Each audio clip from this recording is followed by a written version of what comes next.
Hello, welcome. साहित्य ज्ञान गौरव में आपका स्वागत है।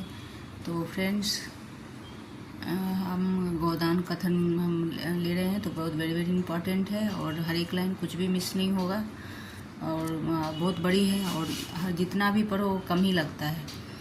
तो देखिए क्या है। मालती के पिता है, पहले तो एक दो क्लास ले चुकी हूँ तो उसको भी देखिएगा और अब देखिए आगे। मतलब हर जगह इम्पोर्टेंट ही है और कहीं से भी कुछ क्वेश्चन उठा के दे देगा। तो मालती के पिता मिस्टर थे, मिस्टर थे, 3 बेटियां थी। मिस्टर कॉल थे। मालती के पिता मिस्टर कॉल थे, यहाँ पे लिखा नहीं है, कॉल थे, मिस्टर कॉल थे। ये मिसप्रिंट हो गया, मैं कॉल के लिए ही तो ये लिखी थी। मिस्टर कॉल थे, ये मिस्टर कॉल है, याद रखिएगा, मिस्टर कॉल थे। और उनकी 3 बेटियां थीं। उनका विचार था कि तीनों को इंग्लैंड भेजकर उच्च शिक्षा कराएं और इंग्लैंड में शिक्षा पाकर आदमी कुछ और हो जाता है। शायद वहाँ की जलवायु में वृद्धि को तेज कर दे, वृद्धि तेज कर जलवायु में शायद वहाँ जलवायु में बुद्धि को कितना मिसप्रिंट हो जाता है, अपन लिखते क्या है, लिखाता क्या है, बुद्धि को तेज कर देने की कोई शक्ति है उनकी। यह कामना 1/3 से भी ज़्यादा नहीं है। तो यहाँ बुद्धि होगा,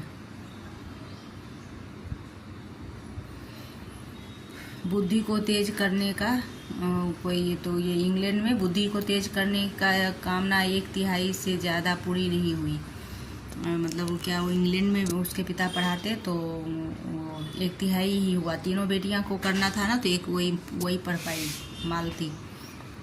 फिर आगे देखते हैं। मालती की बहन सरोज मंझली बहन थी। देखिए अभी नीट पेपर में हुआ है ना, इसी स्क्रीन नीट नहीं, सॉरी, 12th के पेपर में अपन इसके वो करते हैं ना स्कैनिंग, तो उसमें गलती हो जाता है। ये मंझली है, उसमें गलती हो जाता है, उसी आधार पे नंबर दिया गया है। ये मंझली है, बहन थी। और दूसरी बेटी बहन बरदा थी। बरदा गोरी सी, गर्वशील, स्वस्थ और चंचल आंखों वाली है, जिसको देख मुख पर प्रतिभा की झलक थी, जिसकी मुख पर प्रतिभा की झलक थी।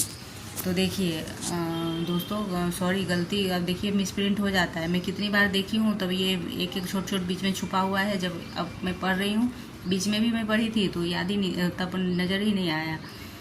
तो ये है मंझली बहन है, मंझली बहन है। 3 बहन थी ना, मालती, मंझली बहन, एक छोटी बरदा है। और तो ये छोटी बरदा है और बीच वाली कौन सी है, वो एक है, अभी आगे आएगा। मेरे को अंदर मेरे को याद है, क्या तरुणा की क्या तो नाम है। तो मालती और लेडी हुक्कू को वीमेंस लीग पर कुछ बोलती थी। तो देखिए ये पॉइंट है कि मालती की बहन सरोज और मंझली बहन थी और दूसरी बहन, हाँ देखिए सरोज है ना, सरोज मंझली बहन थी और दूसरी बहन बरदा थी और गोरी सी, गर्वशील, स्वस्थ और चंचल आंखों वाली बालिका थी। तो ये आ जाएगा कभी एग्जाम में।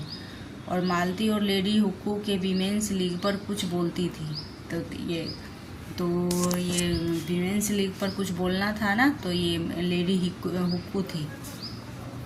तो ये याद रखना, ये लेडीज विमेंस लीग पर कुछ बोलना था। महिलाओं के जीवन आदर्श बतलाएं और कहाँ शीघ्र ही विमेंस लीग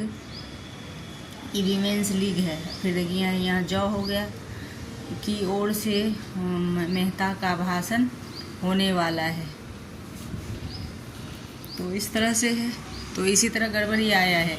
अभी साइंस का क्वेश्चन, साइंस के पेपर में कम मार्क्स हुआ है 12th में, तो इसीलिए वहाँ भी स्कैनिंग करके कॉपी को स्कैनिंग किया है, तो बीच में मिस्टेक वो ये स्कैन में आ जाता है कुछ और वो उसी आधार पे पढ़ा तो है नहीं, और वो नंबर देते गए। सबके नंबर कम आए हैं 12th में, साइंस सब्जेक्ट में और कम आए हैं, साइंस विषय में ही कम आए हैं। तो ये देखिए, अब मैं भी कर रही हूँ तो फिर अनुभव कर रही हूँ कि कैसे गलती होता है। मालती और लेडी हुक्कू वीमेंस लीग की कुछ बोलती हुई फ्रांस, जर्मनी और इटली की महिलाओं की जीवन का आदर्श बतलाए और कहा शीघ्र ही वीमेंस लीग की ओर से मेहता का भाषण होने वाला है। तो ये देखिए वीमेंस लीग होगा। तो औरतों के विषय में कुछ बातें सुनकर सरोज को कौतूहल हुआ। तो भाषण हुआ मेहता की, वीमेंस लीग का, वहाँ पे स्टेज लगी हुई थी, तो वहाँ पे भाषण हो रहा था। तो फिर ये सब सुनते सुनते भाषण औरतों के बारे में, तो औरत मतलब वीमेंस लीग था तो औरत के बारे में ही बोलना था। तो इस तरह से है। तो अगर आप भी कहती हैं कि स्त्रियां पुरुषों के अधिकार के समान होनी चाहिए, तो सरोज को कौतूहल हुआ मन में, जैसे कि कुछ सुनते रहते अंदर में कौतूहल होती है ना, तो वो प्रश्न पूछ बैठी कि स्त्रियां पुरुषों के अधिकार के समान होना चाहिए, तो स्त्रियों का पुरुषों के समान अधिकार होना चाहिए। तो ये बोलती है, सरोज बोलती है। कभी पेपर में आए तो ये बताना कि सरोज बोल रही है। अभी कहती हूँ, लेकिन पक्ष वाले क्या कहते हैं सुनिए, और चाहिए सभी हमें गलती पर हूँ वीमेंस लीग जो वह मालती की नहीं संस्था है, मालती के उद्योग से ही खुली हुई वो शहर की शिक्षित महिलाएं उसमें शरीक हैं। सभी देवियों सोने और रेशम से लड़ी हुई इसी बारात में आई हो। मालती ने आज के लिए नए फैशन की साड़ी निकाली थी। तो उसमें वीमेंस लीग के भाषण में ना सभी लड़कियां आई थी, रेशम की साड़ी पहनी हुई थी और गहने जेवर सारे सोने से पहने हुए थे, और मिस मालती भी पहनी थी। तो मिस मालती का भी ध्यान दीजिए क्या पहनी थी। तो ये भी आ सकता है क्वेश्चन में कि वीमेंस लीग के भाषण में सब औरतें क्या क्या पहन के आई थी, शरीक हुई थी। शरीक होगा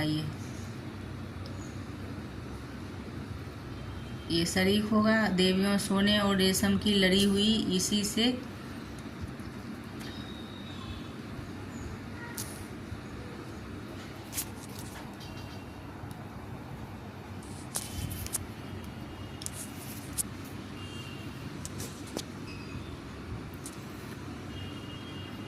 तो फिर ये देखिए डंपर बनाए हुए थे, और क्या था, बारात में आई हो, ऐसा लग रहा था कि वो बारात में आई है, ऐसा सजी थी। बारात में आई हो मालती ने तो आज के लिए नए फैशन की साड़ी निकाली थी। मालती ने नए फैशन की साड़ी निकाली थी और नए काट के डंपर बनाए थे, है ना, नए काट के डंपर बनाए थे। तो ये कभी एग्जाम में आ जाए।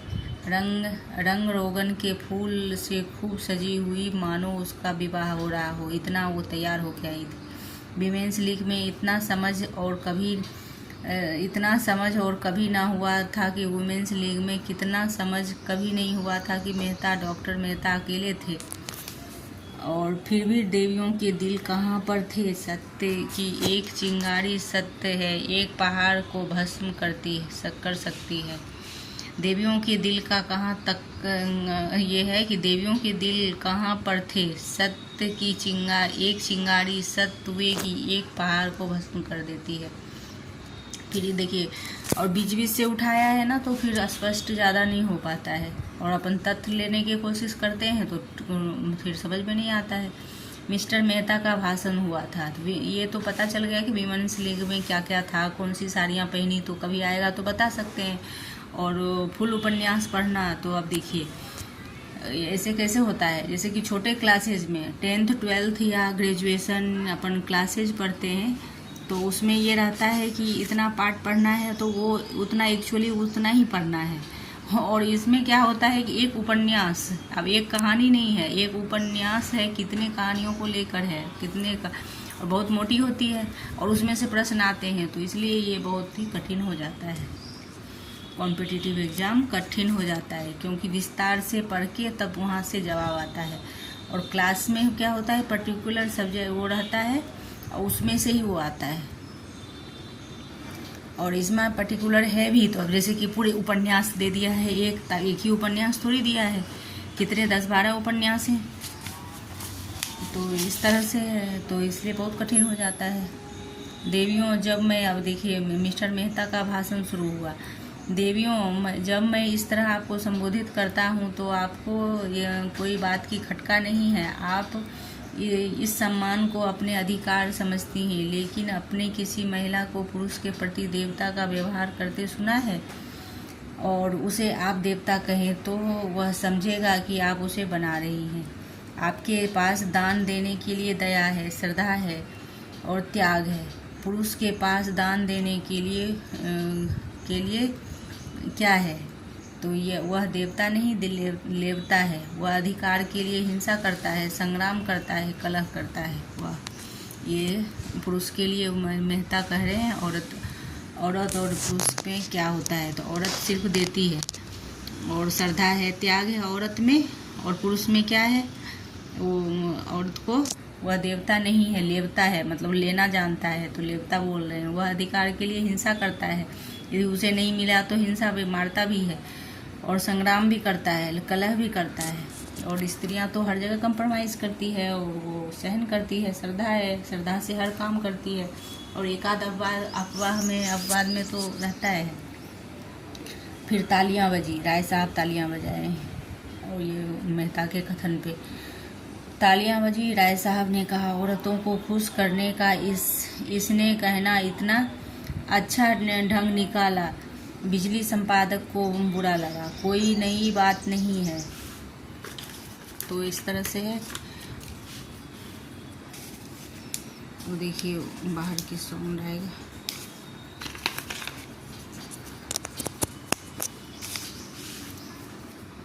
तो फिर ये है कि तालियां बजी, राय साहब ने तालियां बजाया वो देख के। और फिर बिजली संपादक ने नाक सिकोड़ा। वह दिन लद गए जब देवियां इन चमकों में आ जाती थी। उनके अधिकार हड़पते जाओ और कहते जाओ कि आप तो देवी हैं, लक्ष्मी हैं, माता हैं। ये बिजली संपादक को बुरा लगा। बिजली संपादक कौन था? खन्ना था। वो बुरा लगा। बिजली संपादक ने नाक सिकोड़ी और ये बोला कि जब देवियां, उसको बुरा लगा ये बात, और राय साहब को अच्छा लगा।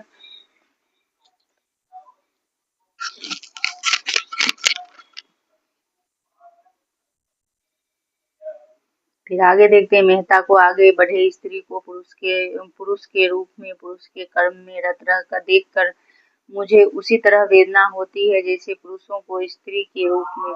स्त्री के कर्म करते अम्मा, मुझे विश्वास है कि जैसे पुरुषों को आप अपने विश्वास और प्रेम का पात्र नहीं समझती हैं, वैसे ही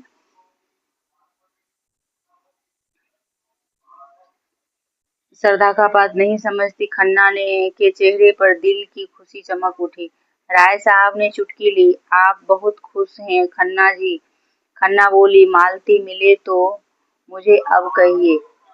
देवता आगे बढ़े, मैं प्राणियों के विकास में स्त्री के पद को पुरुष के बाद पद के श्रेष्ठ समझता हूँ। तो ही मेहता क्या बोलते हैं आगे कि मेहता आगे बढ़े और मैं प्राणियों के विकास में स्त्री के पद को पुरुष के पद श्रेष्ठ समझता हूँ। इसी तरह जैसे प्रेम और त्याग श्रद्धा को हिंसा और संग्राम का कलह है। तो ये लाइन आ सकते हैं एग्जाम में। अगर आप हमारी देवियां, सृष्टि और पालन के देव, मंदिर से हिंसा और कलह से के दानव क्षेत्र में आना चाहती हैं तो उससे आप समाज कल्याण ना होगा। मैं इस विषय में दृढ़ हूँ। और पुरुष ने अपने अभिमान में अपनी दानवी कीर्ति को अधिक महत्व दिया। तो ये है, ये जो भी ऐसी कथन है ना, अब विरोधाभास पुरुष के प्रति, और मेहता का ही कथन है, ये बात ध्यान में रखिएगा। स्त्री पुरुष से उतना ही श्रेष्ठ है जितना प्रकाश अंधेरे से। तो ये भी मेहता का कथन है। मनुष्य के लिए क्षमा और त्याग, अहिंसा जीवन के उच्चतम आदर्श है। तो मनुष्य के लिए क्षमा, त्याग और अहिंसा जीवन के लिए उच्चतम। नारी इस आदर्श को प्राप्त कर चुकी है। पुरुष धर्म और अध्यात्म क्या है? अध्यात्म ऋषियों का आश्रय लेकर उस लक्ष्य पर पहुंचने के लिए सदियों से जोर मार रहा है। पुरुष धर्म और अध्यात्म और ऋषियों को का आश्रय लेकर वो मार रहा है, पर सफल नहीं हो सका। मैं कहता हूँ उसका सारा अध्ययन या अध्यात्म और योग एक तरफ और नारियों का त्याग एक तरफ। तो इस तरह से है। तो ये वचन तो फिर अच्छे अच्छे महात्मा भी बोलते हैं कि नारियां का कर्तव्य जो है वो समर्पण है, वही उसका धर्म है और वही उसको ऊंचा उठा देता है। और पुरुष कितना भी तपस्या कर लेता है तो भी उसके बराबरी नहीं कर पाता। तालियां बजी हॉल में और हिल उठा। राय साहब के गदगद होकर कहा, मेहता जी कहते हैं कि इनके दिल में है और रचकर दुराचार फैलाता है। तो इस तरह विरोध विरोध भी करते हैं इनको बातों का सभी। मेहता का भाषण जारी था। तो फिर आगे देखते हैं। पुरुष कहता है कि एक पुरुष कहता है, उसमें एक पुरुष है, उसका नाम नहीं है, पुरुष ही है। जितने दार्शनिक और वैज्ञानिक आविष्कार हुए हैं वह सब पुरुष थे।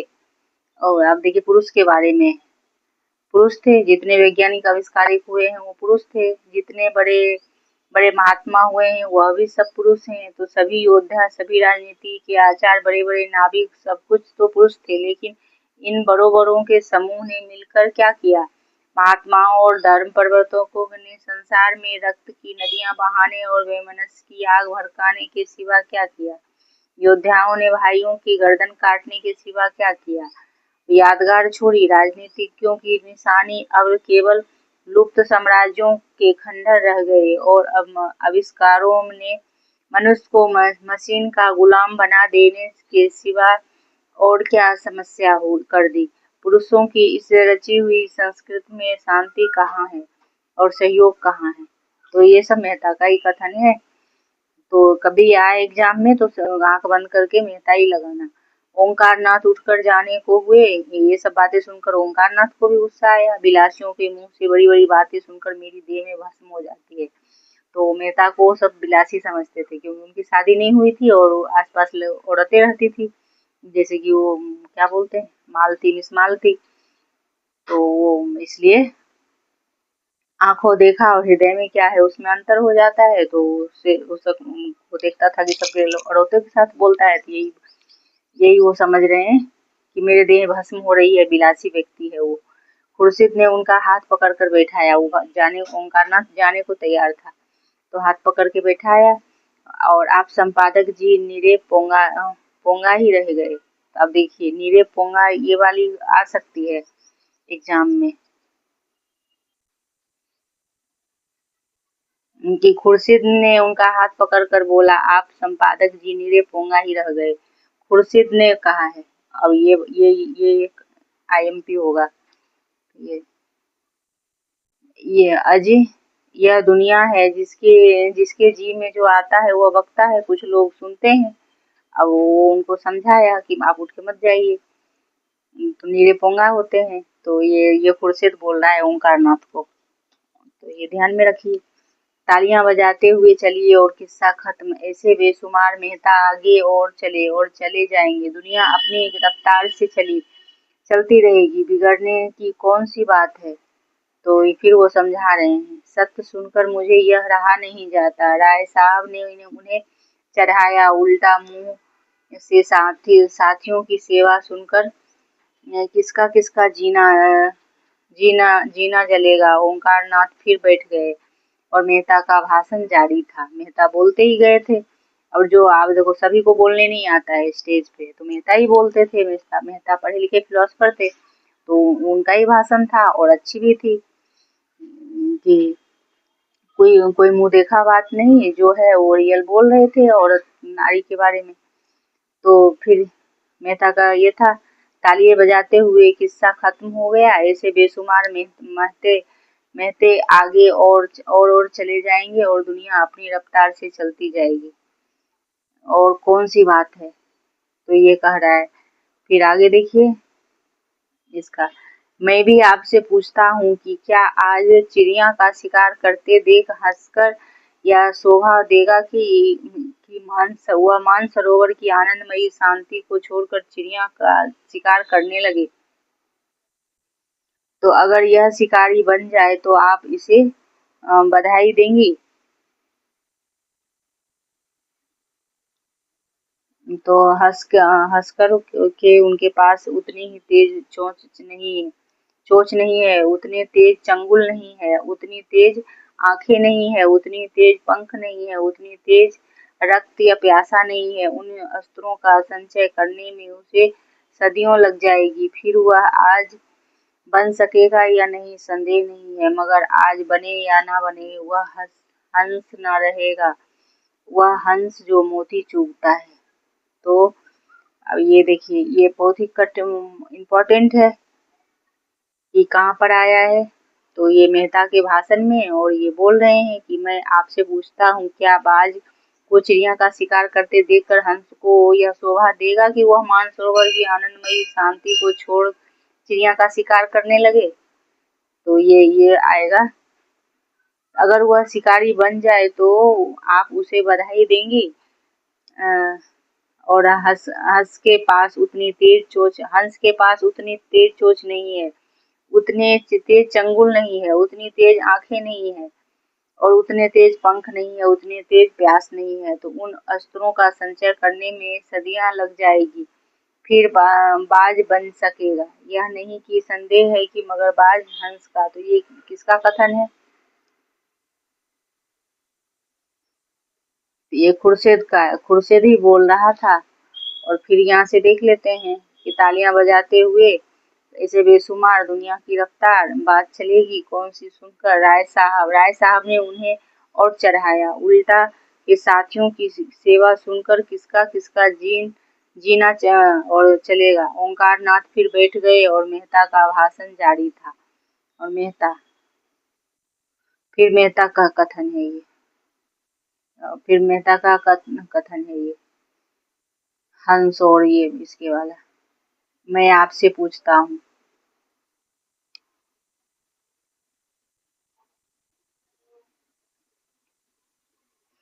ये बाज और चिड़िया के वाला है, हंस और बाज और चिड़िया और हंस के बारे में है। तो ये मेहता का ही कथन है। खुर्शीद ने टीका की, यह तो शायरों की सी दलीलें हैं, मादा बाज भी उसी तरह शिकार करती है जैसे नरबाज। अब देखो, बाज और हंस और चिड़िया में अंतर किया है। तो वो फिर हंस तो मोती चूमता है मानसरोवर में शांतिमयी से, और चिड़िया का ये लाइन ध्यान से देख लीजिएगा। खुर्शीद ने टीका की, वह तो शायरों की सी दलीलें हैं, मादा बाज उसी तरह शिकार करता है। ओंकारनाथ प्रसन्न होकर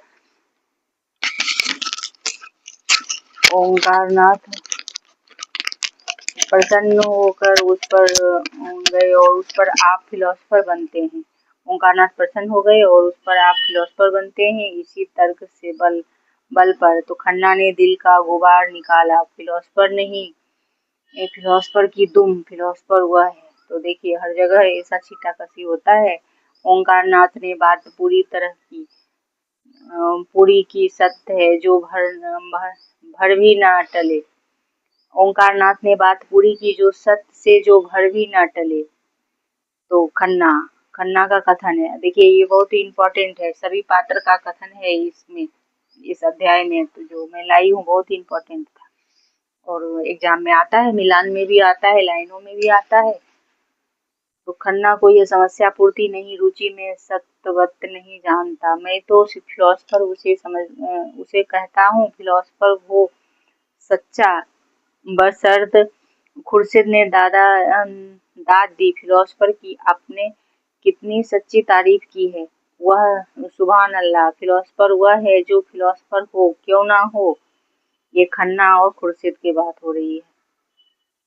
मेहता आगे चले, मैं नहीं कहता देवियों को विद्या की जरूरी नहीं है और पुरुषों को अधिक है, केवल वह विद्या और वह शक्ति नहीं जिससे पुरुष ने संसार को हिंसा क्षेत्र बना डाला। अगर वही विद्या और वही शक्ति आप भी ले लेगी तो संसार मरुस्थल हो जाएगा। आपकी विद्या और आप अधिकार हिंसा और विध्वंस में नहीं, सृष्टि और पालन में है। क्या आप समझते हैं वोटों से मानव जाति का उद्धार होगा और दफ्तरों में अदालत अलग चलाने से निकले अप्राकृत विनाशकारी अधिकारी। आप यह वह अधिकार छोड़ देना चाहती हैं जो आपको प्रकृति ने दिया है। तो ये है कथन। सरोज अब तक बड़ी बहन से अदब से जब्त किए बैठी थी, अब ना रहा गया, सब सुन रही थी। अब बड़ी बहन की अदब से बैठी थी, उसके डर वो से फुफकार उठी, हमें वोट चाहिए। ये सब बात सुन सुन के बैठी बैठी फिर बोली हमें वोट चाहिए, वोट चाहिए, क्योंकि वो नारी की तरफ होगी, स्त्री के और कई युवतियों ने हाहाकार लगाई, वोट चाहिए वोट चाहिए। तो सरोज ने बोला, तो ये सरोज का आता है एग्जाम में, मालती की बहन है, मंजली बहन है, तो ये याद रखना है। ओंकार नाथ ने खड़े होकर ऊंचे स्वर में कहा, नारी जाति के विरोधियों की पगड़ी नीची हो। हाँ, और ओंकार नाथ ने कहा, नारी जाति की निचली पर नीची हो। मालती ने मेज पर हाथ पटक कर कहा, शांत रहो। जो लोग पक्ष या विपक्ष में है कुछ कहना चाहेंगे, उन्हें पूरा अवसर दिया जाएगा। तो फिर ये है मालती का कथन है, ये बहुत ही इम्पोर्टेंट है, इम्पोर्टेंट कथन ही ला।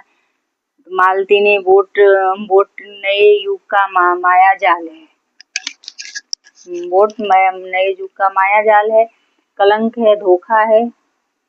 उसके चक्कर में पड़कर आप इधर होंगी और उधर। कौन कहता है कि आपका क्षेत्र संकुचित है, उसमें आपको व्यक्ति का अवकाश नहीं मिलता। हम सभी पहले मनुष्य हैं, पीछे कुछ हैं। हमारा जीवन हमारे घर है, वही हमारी सृष्टि होता है, वही हमारा पालन होता है, वही जीवन से व्यापार होते हैं। अगर वह क्षेत्र परिमित है तो अपरिमित कौन सा क्षेत्र है? क्या वह संघर्ष है जहाँ संगठित अपहरण है? और जिस कारखाने में मनुष्य और उसका भाग्य बनता है, उसे छोड़कर आप उन कारखानों से जाना चाहती हैं जहाँ मनुष्य पीसा जाता है, उसका रक्त निकाला जाता है। तो ये बोलती है मैं, मालती का कथन है। बोले वोट का नया युग माया जाल है। ये फिर मालती मेहता का कथन है, ये यहाँ से देखिए, मालती का ऊपर है, फिर आगे फिर और होगी। तो मिर्जा ने टोका,